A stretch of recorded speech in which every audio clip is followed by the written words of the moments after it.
Terrific All-American high school and All-SEC college football career, and was a key part of a Super Bowl championship team. It is his work after his playing career that may better define his life. Gene Edwards profiles Tyrone Keys, who is still giving 100% for a new set of teammates every day. Never could have made it without you. Tyrone Keys has helped send more than 1,000 kids to college as founder and executive director of All Sports Community Service in Tampa, a scholarship and mentoring nonprofit organization. Though the stakes are radically different from his playing days, every day is still game day for Tyrone Keys. I get up every morning.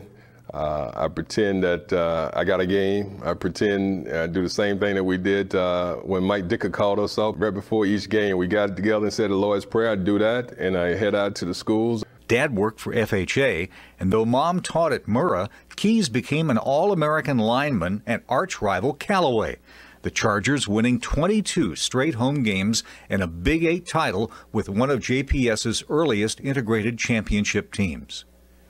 Tyrone still credits Chargers assistant Odell Jenkins as one of his earliest mentors. The Bear called him at home. Notre Dame, too. But Keys wanted to be part of something bigger in Starkville.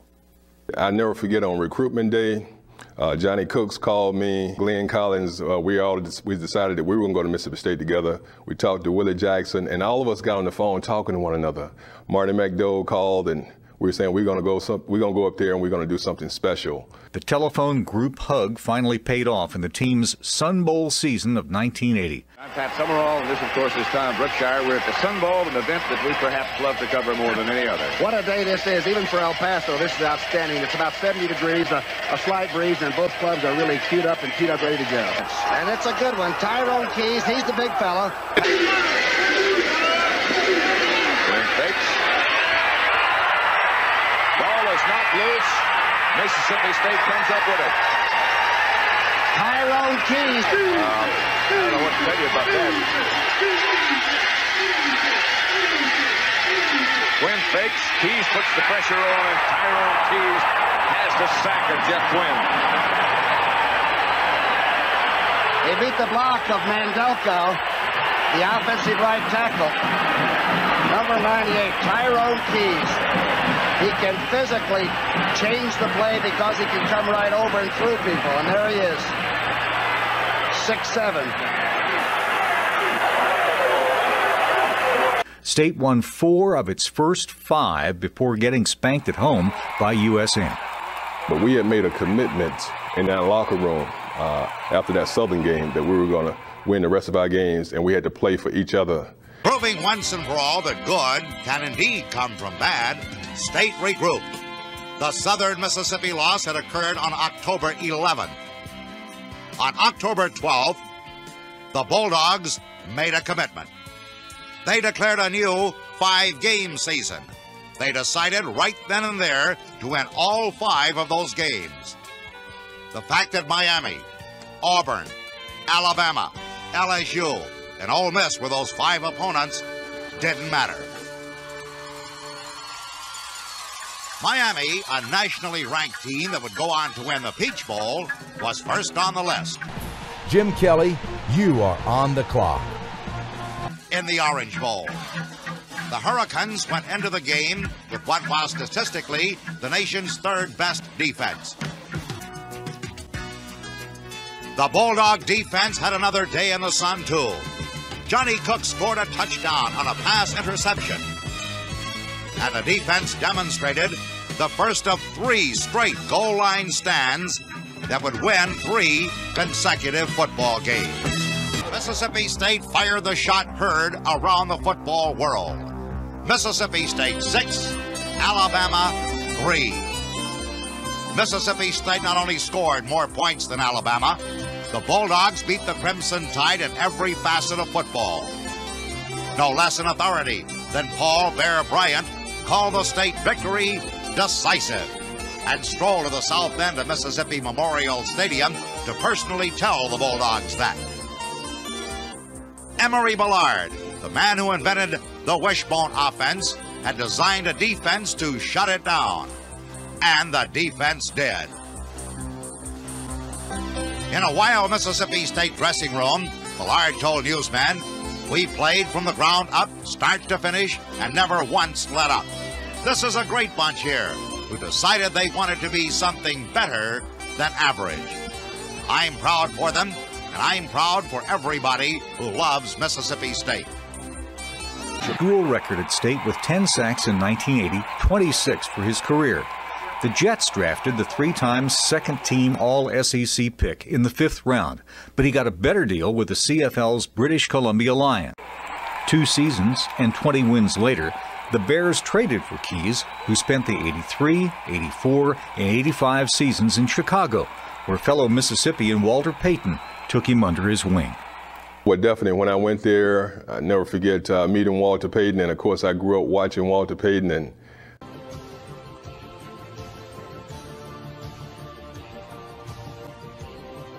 I appreciate him for taking me up under his wings and showing me the ropes. Our foundation is to make a difference wherever that need or wherever that positioning may be, and that's what we do.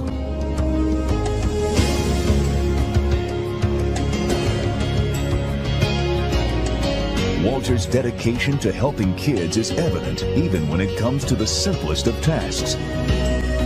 I'd like to get into a situation when you sign autographs that you interact with that person somehow. Or you ask him questions about where he's from, what he's doing. Walter, how are you? Nice to meet you, man. Pleasure's all mine. Who's that? That's my son, Simon. Hi, Simon. How are you? Yeah. Can you sign his bowl for him? I'm glad to. I have 2 kids, and if they had an opportunity to meet, one of their heroes, I would appreciate it if they, could give the courtesy to be just a little personal. As great as superstar he was a great man. And we're not doing this because we're greedy. The Bears are doing it to feed the needy. With Tyrone as a pretend keyboard player in the video and a valuable defensive end on the field, the Bears shuffled all the way to the Super Bowl 20 title following the '85 season. The temperature, winds gusting up to 35 miles an hour. And we'll see as the afternoon progresses what kind of an effect that will have. Butler looking away from Brown to Redden, floats down at the 5, and Redden brings it out from there to about the 18. Cliff Thrift down to make the tackle. This time is where Buddy Ryan has a new wrinkle, and that is to put Tyrone Keys in on passing down. They have their full direction. It away by Tyrone Keys. That was part of their package. That was part of the scheme. He's 6'8", and he batted it down.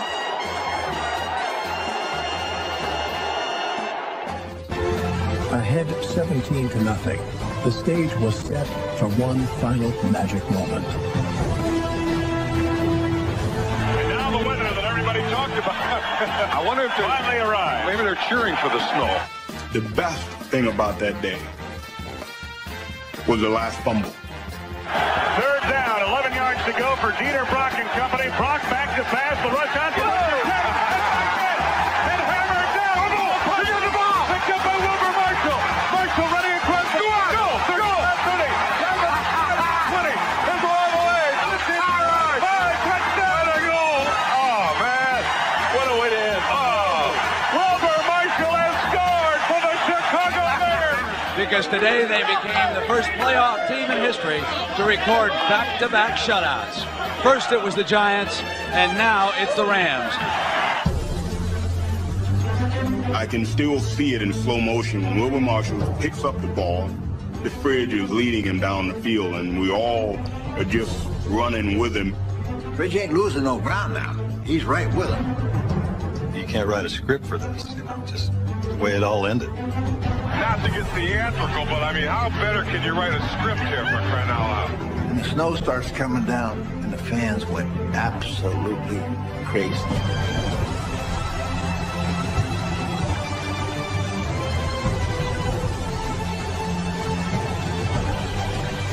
The Bears were going to their first Super Bowl. Mike Ditka's thoughts turned to Papa Bear George Halas, the man who had hired him to get them there. And I think right there, The old man was saying, that's the first time since '63.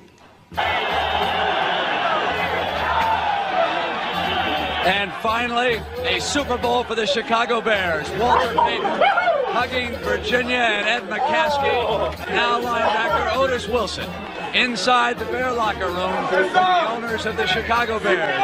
She, of course, is a lovely daughter of the late George Ellis, the founder, who was the coach of this team the last time they won a championship.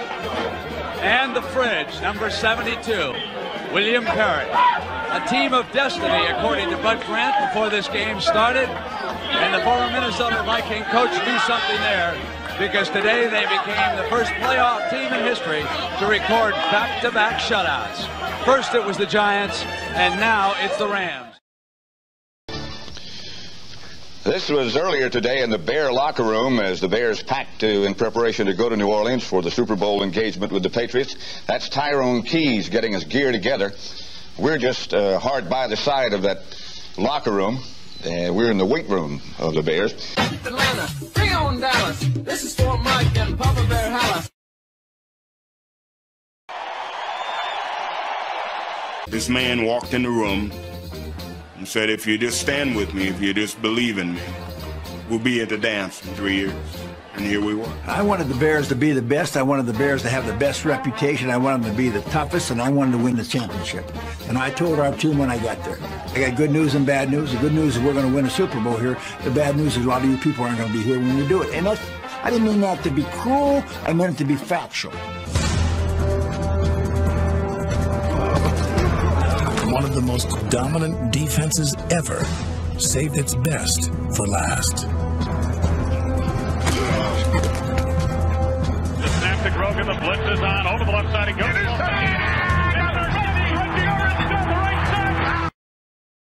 You know, we just took it at them, and we played Bear football today. You know, they tried to come out and do some things and intimidate us, but I think they learned that nobody intimidates the Chicago Bears. You talk about the spread, but you beat it by 3 times at least with the 46-10 victory. Well, the thing that Buddy Ryan had expressed to us all week long, that they were exactly the same team that we played the second game of the year. We just let them do all the talking all week long, and we knew we had a good game plan, and we came out and performed real well. Mention first that a lot of people have said to me this week, or this year, isn't it too bad your dad wasn't here to see this? Well, I think he's been with us the whole season, and I think he's here with us now, and he'll be with us always.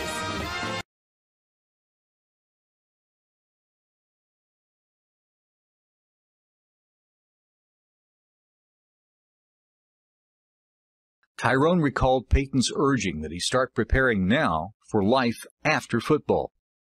Keys took a job as a substitute teacher at a local high school and became more active in his community. He closed his pro career in 1988 with San Diego. At age 29, with 9 pro seasons, a Super Bowl ring, and some college records on his resume, Tyrone Keys went back to Tampa to make a difference, where kids who were helped come back to help others.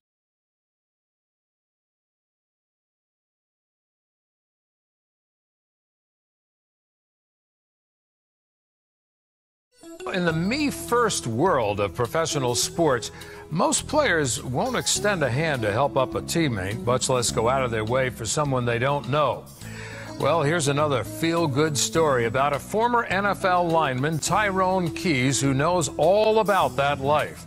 But unlike many of his teammates, he knew that wasn't the way to go. Ever since he hung up his cleats, he's been doing all he can to give back to those who need it most. In 1993, while subbing at Lato High School, he was asked to mentor football standout Albert Perry. The experience would prove to be life-changing. So many of these kids are faced with these challenges of growing up in environments where they have this dream, but there's nobody living close by them who can help them achieve that dream. That's when I really became motivated. That's when that extra spark, like in the fourth quarter, when you're down by 7 points and somebody need to make a play. I remember us in the huddle, we started to panic a little bit, because if you remember, they hadn't even been across the 50-yard line the whole game. So Billy Jack and Tyrone was kind of like the senior leader of the defense that year, last Friday. So guys in the huddle started like, come on, man, we can't let it get away, we can't let it get away. So, 30 seconds, 30 seconds. And so they were rushing to the line because we was kind of disorganized. And I remember getting up and Tyrone told me, we're going to make a big play, you're going to make a big play. With Keys playing a key role on the game's key play. When I saw Jacobs run my way, I was thinking, he's not coming this way again. Let's take a look at our All-State Good Hands flashback. The last time Alabama lost in the regular season as #1 was all the way back in 1980. Tied 3-3 late in the fourth quarter. Dana Moore's 22-yard field goal put the Bulldogs up by 3. Alabama marched down to the 2-yard line, but Tyrone Keys hit quarterback Don Jacobs. It forced the fumble. Mississippi recovered and ended Alabama's 28-game win streak in their hopes of an unprecedented third straight national championship. It's an organization that helps students get involved in their community, mentors them through high school, and helps them take the necessary steps to get into college. One of my ultimate goals was to show people that you can parlay the game from the playing field to the game of life. Since he opened the doors in 1993, they've processed over $20 million in scholarships and helped hundreds of students. The hidden secret to the program: before you graduate, you have to reach back and help someone else. I had a young man who graduated from Air Force Academy, and he called me and said, Mr. Keys, I'm going to do what was done for me. I'm going to give a scholarship back at my high school. I was just overwhelmed that he and his brother, Gilbert Perez and Sergio Perez, had come back, and now they're giving back, and these kids are just out of college. Our final Presidential Volunteer Service Award is the Lifetime Award, which is being presented to Lieutenant Colonel Gilberto Perez. At this time, we ask Lieutenant Colonel Perez to join our leadership on stage.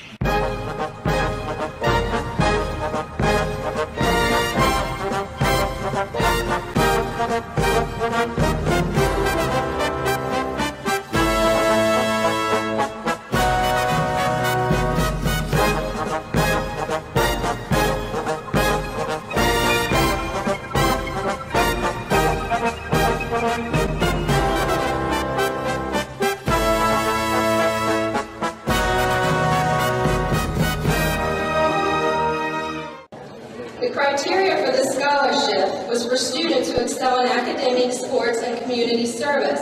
The students also had requested that our students have the same values that they value. One of those being the United States Air Force Academy value, which is integrity first, service before self, excellence in all we do, and then their mother's saying, life is a balance.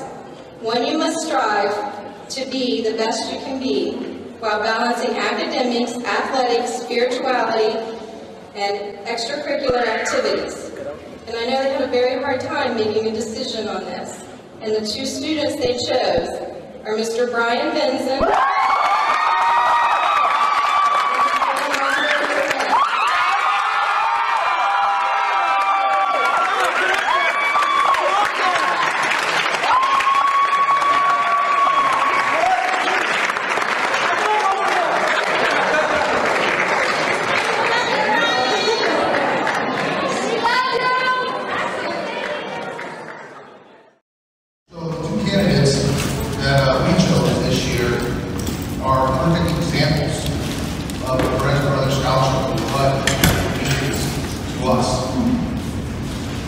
So I'd like to take another moment to recognize some of our community leaders and sponsors, all supports community service. Mr. Tyrone Keys, thank you for being here.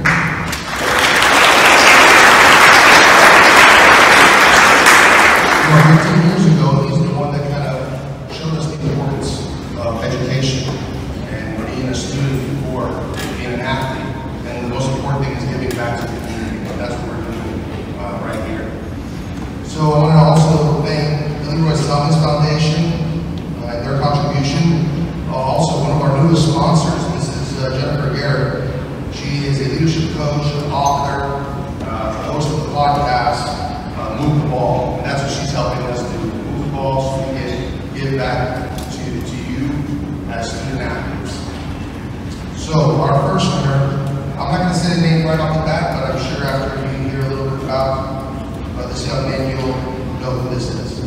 So first of all, this young man will be starting at the University of South Florida at a 3.9 GPA, 7.0 GPA was weighted, 1290 in the SATs, plans to major in criminology at USF, hopefully get a master's degree and join the FBI. So that's encouraging. We don't have any FBI agents with the brother alumni, so that's exciting. Also, nominated for the Falcons Finest Award, some of the accolades, AP Scholar Award, the Anne Frank Humanitarian Award, Principals Honor Roll, High Honor Roll, the last 4 years. Also participated in varsity soccer, and also a captain, Team Lato, participated in student government, Amen Club, Sandy Hook Save, Promise Club, a National Society, and the list goes on. You can see why this is a perfect candidate. And one other thing that I'd like to mention when we talk about the community, going back to Crestwood Elementary, which was my elementary school, going back to Pierce Middle School, volunteering, giving back to the kids that are going to be in front of us here in the future. So that was amazing. Also to some of the leadership positions, executive board members, David Club liaison, Lato leadership liaison. So without further ado, this year's winner of the Perez Brothers Scholarship Award is Mr. Reggie Hopkins.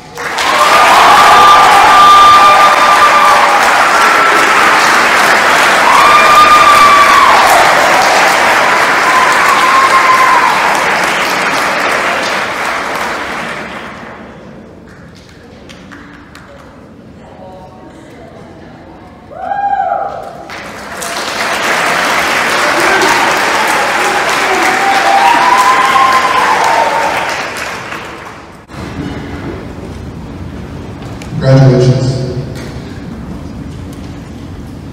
All right, and our next winner, because we always like to throw it out there, it's supposed to be just one scholarship winner, but with all the support and all the great candidates this year, by far, the most we've received and the toughest decision. We have another winner this year. So this young man is on the baseball team, which congratulations, I heard they did a no-hitter recently, very nice. It's a tremendous accomplishment. So we had 3.4 GPA at 5.9 unweighted. Great SATs up in the thousands. This young man plans to go to the St. Pete Community College. Some of the accolades: Principals Honor Rolls, Collegiate Academy, baseball team, like I mentioned, student government, as well as Positive Coaching Alliance. Some of the other things that I really saw in this application is the fact that they really do care about the community and doing things like Positive Coaching Alliance and going to Egypt Lake and mentoring those kids. Perfect example of what we're looking for. Also, a couple things on the leadership side is the team captain at Lato Varsity Baseball, student body and leadership program. Another thing that really just struck, besides all the great accolades and community service, was when this young man was really, like Coach said, would give his shirt off his back for someone that they needed. And that's important. You know, I'm here, I'm very proud to be a Falcon, and I'm happy to help out my community and students. And this young man really shows that. He went through a lot of adversity through his career with injuries, and at the end of the day, he fought back. And, you know, now he's on top. So we're so very proud of our next winner, and that is Mr. RJ Gutierrez.